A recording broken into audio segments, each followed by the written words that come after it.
Hello, ladies and gentlemen. Charlie9 here, and well, you can read the title. So, Pearl.Avi. Instead, a couple jokes about Suicide Mouse and Squidward Suicide here. Okay, with that said, I'm gonna go through with this interesting little story.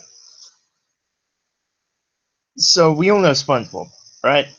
The little yellow sponge who's always laughing, smiling, annoying his neighbor, and just all around being a goofy character with a starfish by the name of Patrick who is his best friend. Well, now that we have the introduction all settled, I'd like to let you all know that I have, or rather, had, a very rare copy of a SpongeBob episode written by none other than Steven Hillenburg. While roaming Nickelodeon Studios in 2008, let me tell you that the tickets to get in were not easy to get. Anyway, I ran into Mr. Hillenburg in one of the main areas of the studio. No, literally. I ran into him. See, I kind of snuck into a high security area and, well, I ended up alerting guards and you get the gist of it. After bumping into him, I apologized. Mr. Hillenburg looked as though he was in a daze. I waved my hand in front of him, but he continued onward past me. This made me a little uneasy. Once he walked away, I spotted something on the ground where I had bumped into Hillenburg. It was a videotape. It didn't have anything of discernible title or of anything remotely close to what the video was about. No sticker, nothing on the side of the film protector, nothing. I picked it up and ran very quickly out of the lot. About a week later, after my initial journey by plane back to Chicago, I remember that I still had the tape. Seeing as I had a VHS to DVD burner that I got for Christmas last year, I decided to get a blank DVD-R disc and put it into the DVD side of the burner and the video inside the VHS side. After about 30 minutes or so, it popped out the disc and video. I think that's what they're supposed to do when a disc is done burning. Okay, right off the bat, okay, I really shouldn't be saying right off the bat, because I'm on the fourth paragraph. But anyway, this story isn't poorly written. I actually like the grammar, and although there are some questionable details. For example, why'd you go on a bit of a tangent about getting and it being hard to get tickets onto the Nickelodeon Studios lot? I mean, don't get me wrong, it is understandably a bit difficult, but still, you don't need to tell us.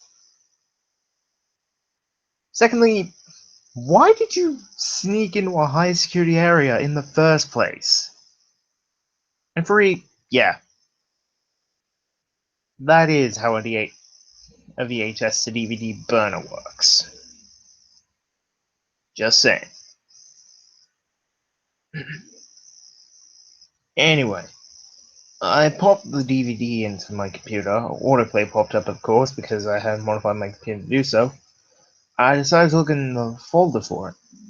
There was a movie file that went by the name of Pearl.Avi. Pearl?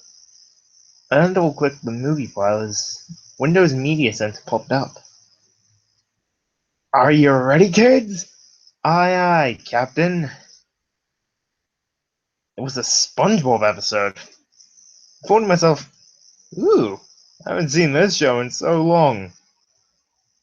SpongeBob was one of my favorite shows as a 10-year-old, and hearing the nasally laughter of the sponge would make my ears absolutely sing with joy. Well, metaphorically, of course. No shit, Sherlock. Ears can't sing. You didn't need to add the metaphorically bit. So, as the title of the episode came up, I noticed something odd. There was no title to the episode, it just skipped right into it. It showed the three things I knew and loved about SpongeBob: the three main houses, the pineapple, the Easter Island head, and the rock with the antenna on it. I smiled with nostalgia as I heard SpongeBob's laughter echoing through the computer speakers. SpongeBob was watching a TV show on his little dial helmet TV. About 5 seconds after the scene transitioned into SpongeBob's house, and Pearl, Mr. Krabs' daughter, burst through SpongeBob's door, bringing the door down as she does so. She's seen sobbing hysterically in a comedic manner, you know, many waterfalls of tears coming out of her eyes. SpongeBob begins to walk over and asks Pearl, "What's wrong?" Pearl replies, "Oh, SpongeBob, it's terrible. Daddy won't talk to me. He hasn't said a single word to me all day. He just sits in his bedroom looking down at the floor sighing." SpongeBob replies back to her in a bit of a heroic way. "Mr. Krabs? That seems weird. Don't worry, pal. I'll go talk to him." "You will, SpongeBob?" Pearl replies with a looking of happiness on her face. Oh, god damn it! I praise the story for its grammar and then looking of happiness. Fuck me. Not literally, but oh, you get my point. Anyway, SpongeBob then nods.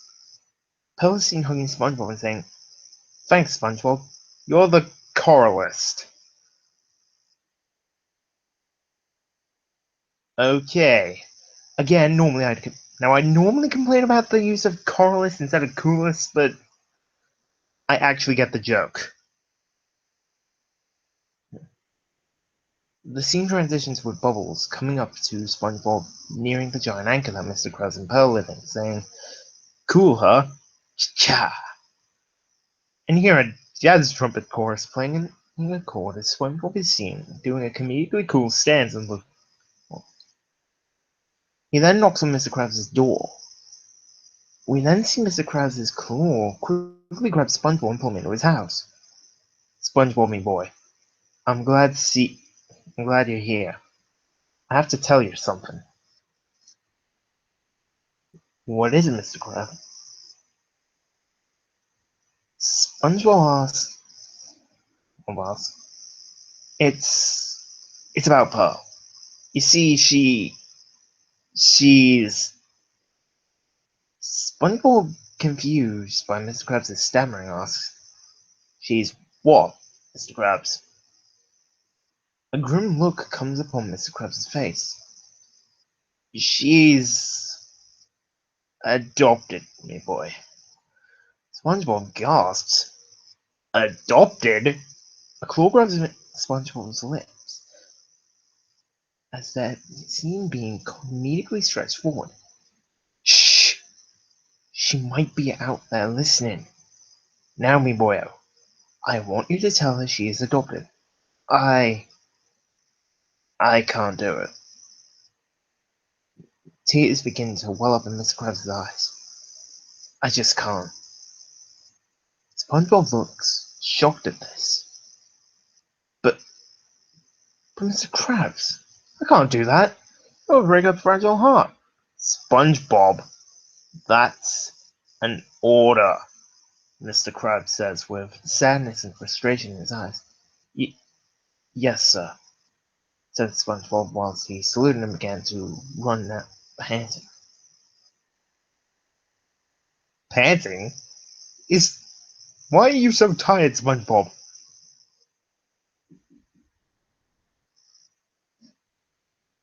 I at this point was starting to get a bit uneasy. This wasn't the SpongeBob SquarePants I knew back in the day. This was something else. Something more adult. Now, even though I liked more adult stuff, this episode just made me feel really uneasy. Telling someone they're adopted is not an easy task. Trust me. Horizontal. It's told to you by means of someone whose parents told you to tell that person. The last time I had to do that, I had to coax someone out of committing suicide. Anyway, back to the episode. The screen transitions back to SpongeBob's house, where Pearl is seen sniffling at as SpongeBob pops his head into the busted doorway.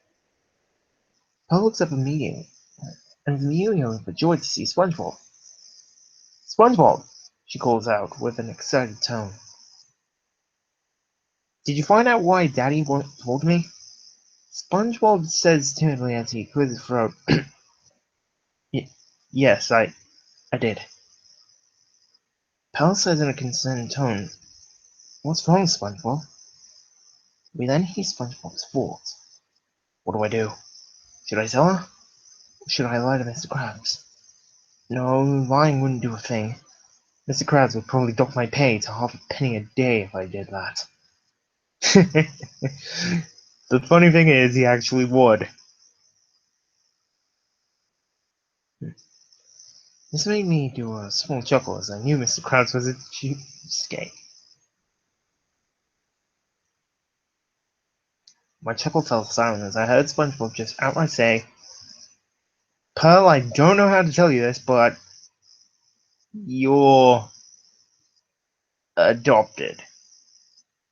Pearl's eyes opened wide, and both SpongeBob and I cringed.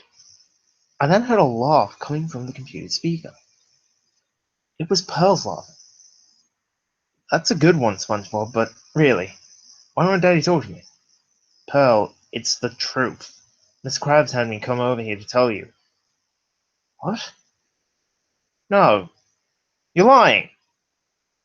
Pearl then slaps SpongeBob very realistically and storms out of the house. We then see Pearl walking up to the front door with tears in her eyes, furious as she pushes open the door forcibly. She sees her father and, holding back tears, Daddy, please tell me it's not true. Please tell me SpongeBob is lying. Mr. Krabs begins to tear up, and in a shaky voice tells Pearl, Yes, 'tis true. When you were a baby, and while I was out scrounging around with my metal detector near the outskirts of Bikini Bottom looking for loose change, I stumbled upon you and your mother, or what was left of her after the scouts got to her. It then transitions to a flashback sequence, which to this day makes me cringe. It showed Pearl's mother's eyes gouged out, with one hanging, her tongue out and somewhat chewed off, her fins only bone, her ribcage inch skin ripped off, revealing decaying muscle, and her throat had a hole in it, showing the larynx, windpipe, and esophagus. I turned away at this point, still listening. I found your mother laying there, morbidly decayed, when I heard a crying coming from nearby. The crying was you. It looked like you had just come out of your mother. I scooped you up, took you home, and cleaned you up. I kept you around for a good 16 years. I felt it were better to tell you now, when you're old enough to understand. I started crying at this precise point. This became too adult. Too real for the happy little show I used to know and love. I wanted to click the X in the top right corner, but I just couldn't turn away. Pearl ran out crying. Not the comedic tears either. These looked realistic. Almost human. And there we go with hyperrealism. Fuck. SpongeBob, me boy, go after her. These tiny legs won't catch up to her. Please, boyo. SpongeBob nodded and began to run after Pearl, calling her name. Pearl began to run faster, and SpongeBob began to struggle to keep up with her. Pearl stopped at the top of a high coral cliff, turning around and told SpongeBob, Stop! She put her fin out. Do you know what it's like to not know your mother? To be with some creepy crustacean all your life thinking he's your dad, even though you two look completely different? I mean, how can a crab have a sperm whale for a child? Pearl's voice was getting very shaky. She was ready to start sobbing uncontrollably. I don't think you do. To be lied to all your life. To not know your true family. I don't want to be lied to anymore. Pearl then began to proceed to fall backwards into the seemingly endless chasm. SpongeBob yelled, "Wait, Pearl!" and ran down the cliff slope where he had just ran after Pearl. He ran as fast as he could, but couldn't get down to the bottom before he heard a loud, disgusting crack. I even cringed at the sound. It sounded like a bone snapping in two. It sounded like a bone. Really now. Don't you mean it sounded like a bone snapping in two? As SpongeBob approaches Pearl, she's seen face up with her head violently pushed to the side. Her neck had snapped right in two. Her eyes were a grey-blue now, and were about as soulless as any person who had succumbed to death. SpongeBob walked up to her silently, his shoes no longer making that funny squeaking sound. He dropped to his knees realistically next to her corpse and began to sob humanly and uncontrollably. He hugged the corpse, looked up to the sky, and began saying, "Why, Neptune, why? She was too young. Why?" This caused me to sob right along the spot with the sponge. The episode then cut to black and was finished. I couldn't believe it. Why would Hillenburg make such a demented and depressing episode? I went to bed after this. The next day, after coming home from work, I planned to extract the episode onto my hard drive and put it onto YouTube in two parts. It was a 15-minute episode after all. When I got home, I saw everything was a mess. Papers were everywhere, my TV was gone, my computer and its accompanying tower, mouse, and any USB I had in it were gone. And my VHS to DVD burner was gone. Oh shit. I've been robbed. What's the video? Where is it? I said as I began to look for the video that contained the episode. I couldn't find it. That was the only VHS tape I had in my possession, and I guess the robbers figured it would be worth money. I kind of figured as well, too. So suffice it to say, I'm unable to provide a video of the source. I apologize and hope you'll all heed my warning of picking up any strange tape. Any famous studio lord after bumping into a famous cartoon writer. I don't think anyone will, seeing as Suicide Mouths.avi was up on YouTube. Once again, let the story be a warning to picking up strange tapes. You never know what you're going to end up watching. Okay. You had... But why did you reference Suicide Mouths.avi? That's one guaranteed way to know your story's kinda shitty. If it references another, infinitely more well-known creepypasta, your creepypasta's kinda shit. But overall, I wouldn't say the story's horrible. Yeah, there's hyperrealism, suicide for no discernible reason. And, well, when in the episode for no discernible reason. It seems like a blatant knockoff of a combination of Squidward Suicide and Suicide Mouse. But it's not bad. If I had to give this a score of anything from 1 to 10, I'd give this a 7. It's not horrible, not brilliant, but still somewhat decent. So, that's Pearl.Avi out of the way. Just 5 more uploads for the month, and 2 more of these cringe streams. Next week, it's going to be the unaired Simpsons couch gag, which is surely going to be a fun time. That said, goodbye, ladies and gentlemen, and enjoy the rest of your day and or night.